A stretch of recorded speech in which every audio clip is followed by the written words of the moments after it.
एक बार तो रिव्यू कर दे रहे हैं।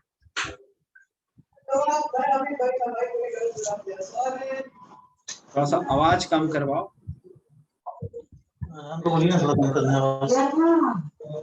ठीक है, चलो ध्यान से। तो क्लासिफिकेशन ऑफ गियर में क्या पढ़े कि जो गियर का जो टूथ है, सबसे अपर पोर्शन को हम लोग क्या कहेंगे, टॉप लैंड कहेंगे। और जो 90% जो कोस्ट लगता है गियर बनाने में, प्रोफाइल में लगता है। किस में लगता है? 90% कोस्ट जो हम लोग लगाएंगे प्रोफाइल बनाने में लगा देते हैं, ठीक है। बाकी एक्स्ट्रा 10% है गियर बनाने में। तो ये प्रोफाइल को बनाने में ही 90% कोस्ट लगता है, इसलिए गियर क्या होता है, कॉस्टली हो जाता है, ठीक है। ये हम लोग डिस्कस कर चुके हैं। आगे हम लोग को पढ़ना है according to the arm shaft connected, कैसे उसके शाफ्ट को हम कनेक्ट करेंगे, पैरेलल करेंगे, परपेंडिकुलर करेंगे। तो अगर पैरेलल करेंगे तो कुछ ऐसा होगा, है ना। अगर पैरेलल करेंगे कुछ एक, जिस पे पावर दे रहे हैं वो ड्राइवर होगा, और जिसके कारण पावर ट्रांसमिट हो रहा है दूसरा गियर, वो क्या हो रहा है, ड्राइवर कहलाएगा, ठीक है। अगर ये दोनों गियर सिलिंड्रिकल है तो यहाँ पे हम प्योर रोलिंग का ट्रांसफर कर सकते हैं, ठीक है। अगर ये दोनों गियर कैसा है, सिलिंड्रिकल हो, तो यहाँ पे हम प्योर रोलिंग का ट्रांसमिशन कर सकते हैं, यानी कि यहाँ पे पॉजिटिव गियर का हम निर्माण कर सकते हैं, ठीक है। तो लिखा हुआ भी है कि pure rolling motion can transmitted between two cylindrical surface in contact. आगे देखते हैं। तो हम बात कर रहे थे अस्पर गियर का, ठीक है। तो जनरली होता है क्या कि टीथ आर स्ट्रेट होता है और parallel to the axis of shaft. जैसे कि ये जो दोनों गियर था, ये जो दोनों गियर था, दोनों का शाफ्ट क्या है, पैरेलल, दोनों का शाफ्ट प्यार है। और यहाँ पे जो इन दोनों का टूथ होगा एकदम स्ट्रेट होता है, एकदम स्ट्रेट सीधा सीधा होता है, जिस कारण वहां पे अंडर कट का भी डर रहता है। और क्या होता है, बार बार वाइब्रेशन क्रिएट होता है, ठीक है। थ्रस्ट वहां पे डेवलप करता है, ठीक है। वहां पे क्या होता है, थ्रस्ट डेवलप करता है। कट का बटन बंद कर लो अंबर।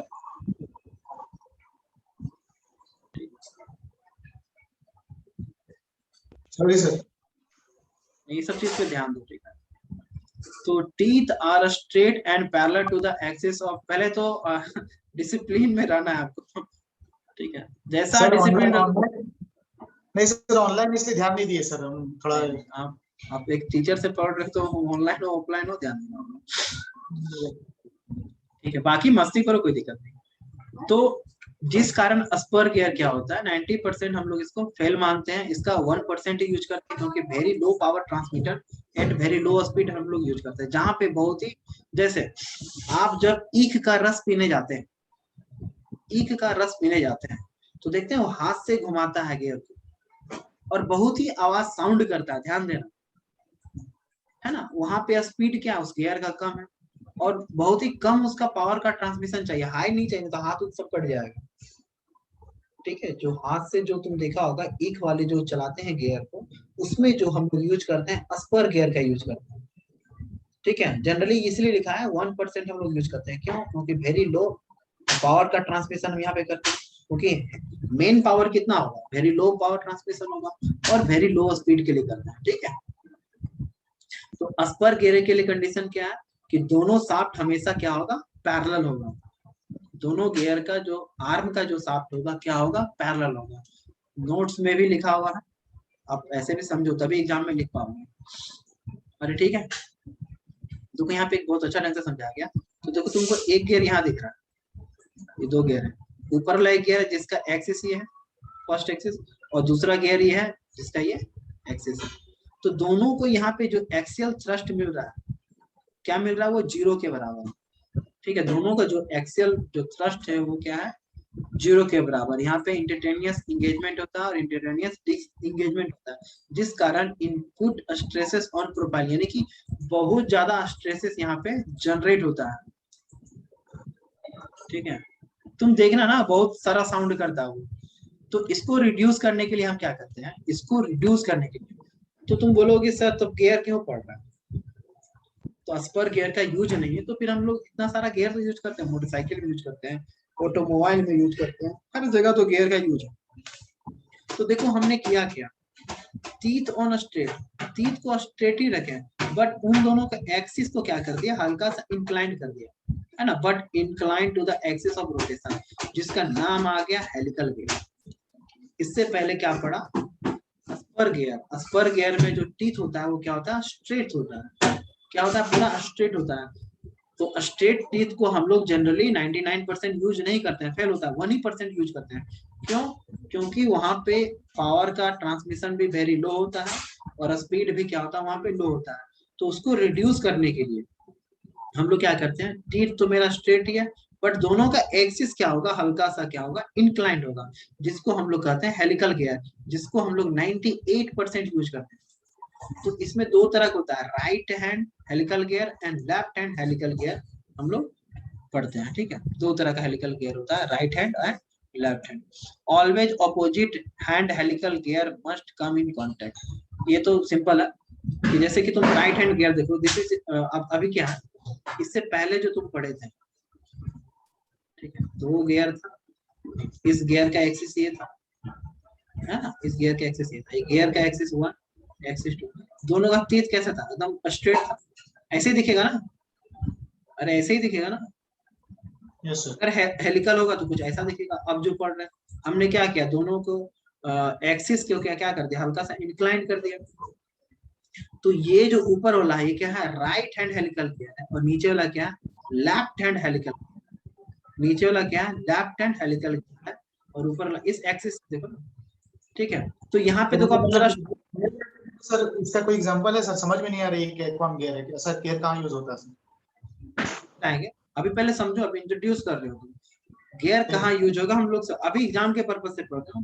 ठीक है, यस सर। क्लियर हो जाएगा तुम्हारा। अभी पहले समझो ना कि इससे पहले हम जो पढ़े स्ट्रेट गियर पढ़े, जिसका तुथ क्या था, एकदम सीधा खड़ा खड़ा था, अभी हल्का सा इंक्लाइन हो गया। ठीक है, ये साइड व्यू हम लोग देख रहे हैं।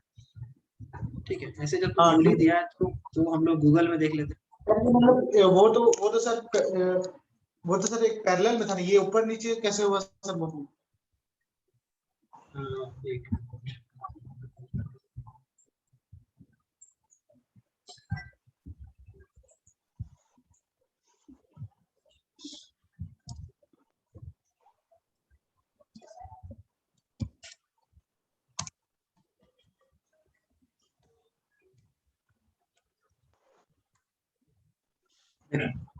वो कैसे हो रहा है, दिख रहा है, राइट हैंड हेलिकल गियर ये यस सर। है ना, यही चीज है। और जो ये देखो सारे राइट हैंड लेफ्ट हैंड है, चलिए ले लो, है ना। और जो पैरेलल होगा एकदम सीधा होगा वो, ये भी देख लो, ये भी पढ़ेंगे। इसका एक्सिस कैसे है, एक का शाफ्ट ऐसे होगा और एक का ऐसे होगा, परपेंडिकुलर होगा दोनों के एक्सिस, इसको बोलते हैं बीवल गियर। इसको जो तुम देख रहा है ये बीवल गियर के एग्जांपल है ना। और अभी जो तुम पढ़ रहा है वो स्पर गियर पढ़ रहा है, जिसमें हेलिकल गियर पढ़ रहा है। दोनों का शाफ्ट क्या है देखो, पैरेलल होगा, दोनों सीधे सीधे निकलेगा। मतलब सर ये हेलिकल गियर जो है स्पर गियर का एग्जांपल है क्या? एग्जाम्पल है, हाँ स्पर गियर का है, बट स्पर गियर में भी अगर स्ट्रेट हो, स्पर गियर उसको कहेंगे जिसका शाफ्ट पैरेलल हो, एकदम क्लियर क्रिस्टल क्लियर कर लो। बीवल गियर उसको कहेंगे जिसमें दोनों 90 डिग्री इंटरसेक्ट कर रहा होगा। फिर एक मिटर गियर भी पड़ेगा, थोड़ा सा टाइम है। ठीक है, तो हम लोग कुछ और देखते हैं। स्ट्रेट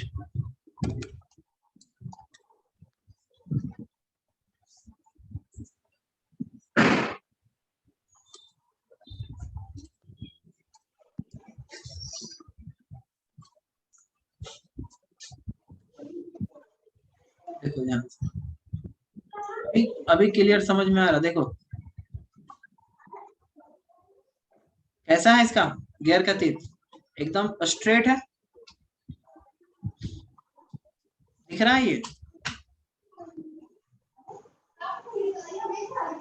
अरे समझ पा रहा है? कौन सा गियर है सर ये? ये जो ये भी स्पर ही गियर है, बट इसका तीर क्या, स्ट्रेट है, स्ट्रेट है। ये तुम देखा होगा जहाँ पे ईख जो लोग देखता है, जो हाँ वो देखते हैं। निकालते हैं, हाँ उसका सर। गियर यही होगा। क्योंकि ऐसा गियर क्यों, हाई पावर ट्रांसमिशन के लिए हम लोग यूज कर ही नहीं सकते हैं, गियर ही टूट जाएगा हाई पावर में, है ना। इंटरनल स्ट्रेस बहुत डेवलप करता है, यहाँ पे आवाज करता है, साउंड करता है, नॉइसी है ये। ठीक है, जिस कारण ये गियर ब्रेक हो जाएगा, और गियर ब्रेक हुआ तो फिर एक तो गियर बनाने में इतना पैसा लगता है, और गियर ही ब्रेक होगा तो कॉस्ट क्या होगा उस पार्ट का और बढ़ जाएगा। तो कोई बताओ, तुम इंजीनियर एज ए पार्ट बनाओगे, बिकेगा मार्केट में? कोई नहीं खरीदेगा, साइकिल चलाना ही लोग छोड़ देगा। तो हम लोग इसको रिड्यूस करने के लिए क्या किए, इसके एक्सिस को क्या किए, इंक्लाइंड कर दिए। अभी तुमको सीधे दिख रहा है, अभी तुम इससे जो पहले पढ़ा था इसका देखो, देखो दोनों में अंतर देखो, ऊपर वाला हेलिकल है और नीचे वाला स्ट्रेट है, और दोनों स्पर गियर ही है, दोनों का शाफ्ट पैरेलल दिख रहा है, बताओ पहले। Yes sir. है ना, ऊपर वाला क्या हेलिकल है और नीचे वाला क्या स्ट्रेट है। तो स्ट्रेस वाला में ज्यादा इंटरनल स्ट्रेस डेवलप करता है, जिसके कारण नॉइसी होता है, टीथ टूटने का डर ज्यादा है। बट ऊपर वाला में ये चीज को हम लोग क्या करते हैं, रिड्यूस कर देते हैं। चलिए अपने टॉपिक पे। तो समझ में आया, ये जो हम बना रहे थे ये स्ट्रेट का था, ठीक है, दोनों के एक्सिस क्या पैरेलल है, इसमें स्ट्रेट में क्या राइट हैंड और लेफ्ट हैंड। तो दोनों को यहाँ पे जो थ्रस्ट था यहाँ पे डेवलप कर रहा था एक्सियल थ्रस्ट, जहाँ पे एक्सियल थ्रस्ट क्या था, 0 था। और यहाँ पे देखो इसका एक्सियल थ्रस्ट इधर की ओर जा रहा है, इसका एक्सियल थ्रस्ट इधर की ओर जा रहा है, ठीक है। और यहाँ पे क्या है, ग्रेजुअली इंगेजमेंट है, और वहां पे क्या हो रहा था, इंस्टेंटेनियस हो रहा था, मतलब तुरंत इंगेज हो रहा था, तुरंत डिसएंगेज हो रहा था, तुरंत इंगेज हो जा रहा था, तुरंत डिसएंगेज हो जा रहा था। इस पिक्चर को अगर देखोगे फिर से तुम देखो, और तो यहाँ पे क्या होगा कि तुरंत इंगेज होगा, तुरंत हट जाएगा। बट अगर हेलिकल है तो पहले क्या होगा, इंगेज होगा होगा होगा, फिर डिसएंगेज स्टार्ट होना होगा। समझ में आ रहा, तब तक अगर डिसएंगेज हो रहा तो पीछे वाला इंगेज स्टार्ट करना हो रहा होगा, ताकि तब तक दूसरा वाला इंगेज। बट जबकि स्ट्रेट वाला में क्या था, तुरंत इंगेज हुआ तुरंत डिसएंगेज हो रहा। अरे समझ में आ गया बर, बोलो। सर ट्रेड में क्या हो रहा था, ट्रेड में सर तुरंत डिसएंगेज हो जा रहा था। तुरंत, अरे पूरा एक पूरा तीथ गया तुरंत इंगेज हुआ, अब पूरा तीथ ही तो डिसएंगेज हो रहा है। जबकि अगर कोई चीज हेलिकल है तो हेलिकल में क्या हल्का सा इंक्लाइंड है, इंक्लाइंड है तो इंगेज हो रहा है फिर डिसएंगेज हो रहा है, यानी कि ग्रेजुअली होगा, एक बार में नहीं होगा। तो तुम ऊपर वाला पिक्चर को देखो ना, आधा तुमको दिख रहा होगा डिसएंगेज और आधा दिख रहा होगा इंगेज, यानी कहीं ना कहीं ग्रेजुअली हो रहा है, एक हुआ फिर धीरे धीरे खत्म हो रहा है। और यहाँ क्या हो रहा है कि एक ही बार में हुआ, एक ही बार में डिसएंगेज हो गया। समझ पाया? बोलो। समझ गए। ठीक है, तो इसमें क्या है, ग्रेजुअली इंगेजमेंट होता है, जिसके कारण नो इम्पल्स स्ट्रेस होता है, यहाँ पे कोई तरह का स्ट्रेस जनरेट नहीं होता है, जिससे मेरा गियर बच जाता है, ठीक है। और 98% हम लोग इसे यूज करते हैं। और हमको मिनिमाइज करना है क्या, यहाँ पे तो देखो पहला में क्या था, एक्सियल थ्रस्ट बिल्कुल 0 था, जब स्ट्रेट था, स्ट्रेट था तो यहाँ पे एक्सियल थ्रस्ट बिल्कुल 0 हो गया था। जब हमने राइट हैंड और left hand helical gear use किया तो इधर एक्सेल से इधर जा रहा था और इसका इधर जा रहा था, ठीक है। तो यहाँ पे कुछ ना कुछ एक्सेल थ्रस्ट था, बट हमको क्या करना है, इसको भी कम करना है हमको। हम जब गियर का निर्माण कर रहे हैं तो पूरा अच्छा से गियर का निर्माण करना होगा, ताकि एक्सेल थ्रस्ट भी ना हो, ठीक है, अंदर इंटरनल स्ट्रेसेस भी ना हो। तो अब हमारा मकसद है कि टू मिनिमाइज एक्सेल थ्रस्ट, अब हमको क्या करना है, एक्सेल थ्रस्ट को खत्म करना है। तो वो होगा कैसे, तो हम क्या करेंगे, डबल हेलिकल गियर का यूज करेंगे, जिसका दूसरा नाम है हेरिकॉन गियर। ये सब बस है, ये तुम्हारे एग्जाम में आना है, ये सब पूछेगा, पेपर बोलेगा कितने तरह का क्लासिफिकेशन ऑफ गियर में तुमको लिखना होगा। पहला तुम क्या बनाओगे, स्पर गियर, तो स्पर गियर में भी क्या बनाओगे, स्ट्रेट स्पर गियर और हेलिकल स्पर गियर। और तीसरा बनाओगे डबल हेलिकल गियर, जिसको हम लोग बोलेंगे हेरिकॉन गियर। अब डबल में कुछ नहीं है, देखो एक गियर ऊपर में है और एक गियर नीचे है, तो दोनों right hand gear and left hand gear दोनों बनाओगे एक ही गियर, ठीक है, दोनों साइड रहेगा डबल हेलिकल गियर। दिख रहा है इस पिक्चर में,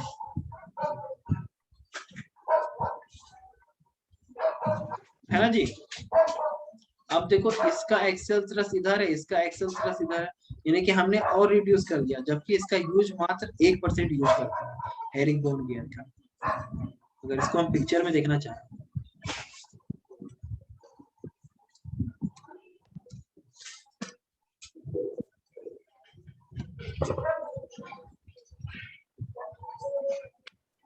देखो दिख रहा है, एक ही गियर में दोनों है ना, राइट हैंड और लेफ्ट हैंड दोनों है। देखो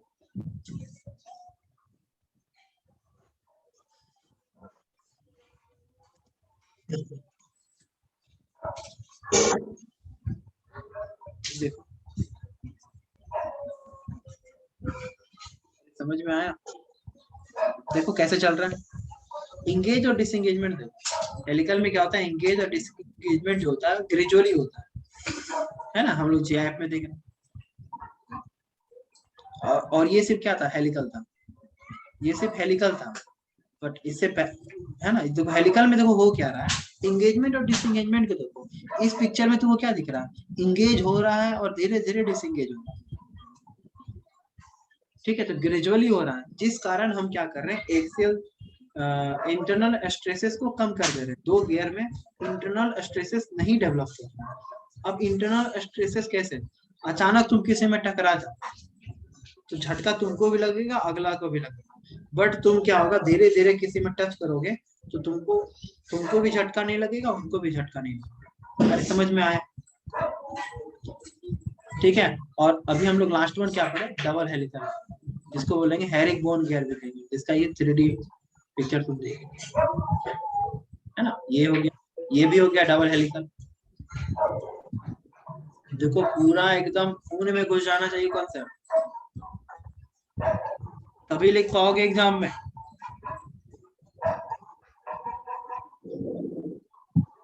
चले आगे। yes, sir. अब देखो क्या लिखा है, बोथ एक्सिस आर इंटरसेक्टिंग। ठीक है, पहला क्या था, पैरेलल था, इंटरसेक्ट नहीं कर रहा था। अब है कि ये भी एक्सिस और ये भी एक्सिस, मान लो यहाँ पे एक गियर है और दूसरा गियर यहाँ पे है, तो दोनों का जो एक्सिस है आपस में क्या कर रहा है, इंटरसेक्ट कर रहा है। देखो, तो जिसमें हम पावर देते हैं उसको ड्राइवर बोलते हैं, और जिसके कारण वो मूव करता है वो ड्रिवन कहलाता है। और जहाँ पे दोनों टच हो रहा है उसको हम बोलते हैं जनरेटिंग लाइन, है ना। गियर हमेशा यहीं पे टच करेगा। ठीक है, तो पहला क्या पढ़े थे, बोथ एक्सिस आर पैरेलल। दूसरा कंडीशन क्या पढ़ रहे हैं, बोथ एक्सिस आर इंटरसेक्टिंग। अरे ठीक है, बोलो। एक बार और बताइए। हाँ सर, बीच वाला क्या है, जनरेटिंग लाइन? अच्छा सर, हाँ जनरेटिंग, मतलब ये जहाँ पे जनरेट हो रहा है लाइन, जहाँ पे टच कर रहा है। कैसे ही मूव करेगा, इसका थोड़ा एग्जांपल भी बता दीजिए। हाँ आ रहे अभी तो ये बिल्कुल आ रहे हैं नीचे आ रहे हैं। टेबल गियर इसी में तो पढ़ोगे। देखो इसमें भी क्या है कि pure rolling motion can be transmitted between two conical surface in contact. अब इसमें भी प्योर रोलिंग का हम ट्रांसफर कर सकते हैं, तो गियर बना सकते हैं। सिर्फ उसमें पहले में क्या था, दो सिलिंड्रिकल सरफेस था जिसमें हम प्योर रोलिंग मोशन को भी ट्रांसमिट कर सकते थे। इसमें क्या है कि कॉनिकल सरफेस है। देखो दोनों में कौन कौन जैसा है ना, ये कौन जैसा, देखो हल्का सा इधर है, कौन समझ में आता है ना, शंकु जिसको हिंदी में बोलते हैं, कॉनिकल बोलते हैं। ऐसा यहाँ से कट कर दो तो यही सरफेस नहीं है, ऐसे ही गियर बनेगा। गियर तुम ऐसे ही बनाओगे कॉनिकल, है ना, ये भी कॉनिकल है और इधर वाला भी क्या कॉनिकल है। तो इसका एक्सिस ऐसा कुछ जाएगा, और मान लो यहाँ पे भी और एक तुम पॉइंट बना दिया तो इसका भी एक्सिस ऐसा होगा, तो दोनों का एक्सिस क्या होगा, आपस में इंटरसेक्ट करेगा। तो इसी चीज को हम पढ़ रहे हैं। दो कॉनिकल अगर सरफेस है तो ये भी प्योर रोलिंग मोशन ट्रांसमिट कर सकता है, यानी कि हम गियर बना सकते हैं। गियर बनाने के लिए कंडीशन यही है, प्योर रोलिंग मोशन होना चाहिए। अगर प्योर रोलिंग मोशन है नहीं है तो गियर तुम बना ही नहीं सकता। तो देखो बेवल गियर, तो बीवर गियर हम कैसा कैसा बना सकते हैं, स्ट्रेट बीवर गियर जिसमें टीथ दोनों का स्ट्रेट होगा। तो देखो कुछ उसका टॉप व्यू देखो, इसका टॉप व्यू ऐसा होगा, ऐसा देखो एक लाइन है और उस पे ये लाइन है, टॉप व्यू दिखा रहा है। अगर जीरो बीवल गियर है तो कुछ हल्का सा कर्व दिखेगा, हल्का सा, जो कि ये कर्व क्या वेरी क्लोज होगा किसका, जीरो एंगल का। ठीक है, सेम एज स्ट्रेट बीवल गियर का ही होगा। और पढ़ेंगे हेलिकल बीवर गियर में, जिसमें राइट हैंड भी पढ़ेंगे और लेफ्ट हैंड भी पढ़ेंगे। राइट हैंड में नीचे की ओर होगा और लेफ्ट हैंड में एक्सिस के ऊपर और एंगल बनेगा। ठीक है, अरे ठीक है, ऑलमोस्ट इनपुट स्ट्रेस डेवलप करेगा स्ट्रेट विवल में या जीरो में, तो जनरली हम लोग बनाएंगे हेलिकल विवल। हमको ये बताओ अंबर, क्या स्ट्रेट हम बनाएंगे? कोई भी गियर स्ट्रेट गियर हम बनाएंगे? बताओ, नहीं बनाएंगे। अगर स्ट्रेट बनाएंगे तो थ्रस्ट डेवलप होगा, ठीक है, इंटरनल स्ट्रेस बहुत डेवलप करेगा और गियर हमारा टूट जाएगा। जीरो विवल गियर भी स्ट्रेट विवल गियर के जैसा ही है, इसलिए उसको हम लोग नहीं बनाएंगे, ठीक है। फिर देखो कोनिकल है, फिर क्या है, कोनिकल है, ठीक है। तो देखो ध्यान से, अभी क्या है, ये कोनिकल है, दोनों का एक्सिस जो है कैसा, एक दूसरे के इंटरसेक्ट तो कर ही रहा है, बट 90 डिग्री को भी फॉलो कर रहा है ना। एक लाइन ये है और एक लाइन ये है, तो यहाँ का जो एंगुलर वेलोसिटी का रेशियो होगा, इस गियर का ओमेगा 1 और इस गियर का ओमेगा 2, वो रेशियो होगा 1, और ये अगर ये रेशियो 1 है तो यही गियर कहलाएगा मिक्सर गियर। यही गियर क्या कहलाएगा, यही है बीवल गियर, यही है, ये बीवल गियर ही है। बट अगर इन दोनों का जो लाइन ऑफ इंटरसेक्शन है परपेंडिकुलर है, तो वो कहलाएगा मिक्सर गियर, ठीक है।